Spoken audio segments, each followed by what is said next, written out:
कार्यालय इसे इंग्लिश में ऑफिस कहते हैं। मेज इसे इंग्लिश में डेस्क कहते हैं। रबर की मोहर इसे इंग्लिश में रबर स्टैम्प कहते हैं। कुंडी लगाने वाला यंत्र इसे इंग्लिश में स्टेपलर कहते हैं। लिखाई मिटाने की रबर इसे इंग्लिश में इरेजर कहते हैं। ड्राइंग पिन इस तरह की दिखने वाली पिन्स इन्हें इंग्लिश में ड्राइंग पिन्स कहते हैं। और इस तरह की पिन्स नोटिस बोर्ड पर नोटों को पिन करने के लिए यूज की जाती है, इन्हें इंग्लिश में पुश पिन कहते हैं। कागज की शीटों को एक साथ बांधने के लिए यूज किया जाता है, इन्हें इंग्लिश में पेपर क्लिप्स कहते हैं। और इस तरह के पिन्स कागज की शीटों को बांधने के लिए यूज किया जाता है, इन्हें इंग्लिश में बुलडॉग्स क्लिप्स कहते हैं। शब्दों पर जोर व अंकित करने का कलम इसे इंग्लिश में हाइलाइटर्स कहते हैं। एक तरह की कलम जिसमें स्याही भरकर लिखा जाता है, इसे इंग्लिश में फाउंटेन पेन कहते हैं। चिन्ह लगाने वाला इसे इंग्लिश में मार्कर कहते हैं।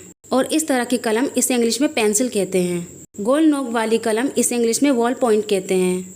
टेप मशीन इसे इंग्लिश में टेप डिस्पेंसर कहते हैं। तेज करने वाला या पेंसिल छीलने वाला इसे इंग्लिश में शार्पनर कहते हैं। उपनाम या पर्चा इसे इंग्लिश में लेवल कहते हैं। गणना यंत्र या परिगणनक यंत्र इसे इंग्लिश में कैलकुलेटर कहते हैं। गोंद इसे इंग्लिश में ग्लू स्टिक कहते हैं। कैंची इसे इंग्लिश में सीजर्स कहते हैं। चिपचिपा नोट इसे इंग्लिश में स्टिकी नोट्स कहते हैं। कागज इसे इंग्लिश में पेपर कहते हैं। लेखन पुस्तिका इसे इंग्लिश में नोटबुक कहते हैं। लिफाफा इसे इंग्लिश में एनवेलप कहते हैं। कागज आदि पकड़ने की तख्ती इसे इंग्लिश में क्लिपबोर्ड कहते हैं। दिखाने का यंत्र इसे इंग्लिश में मॉनिटर कहते हैं।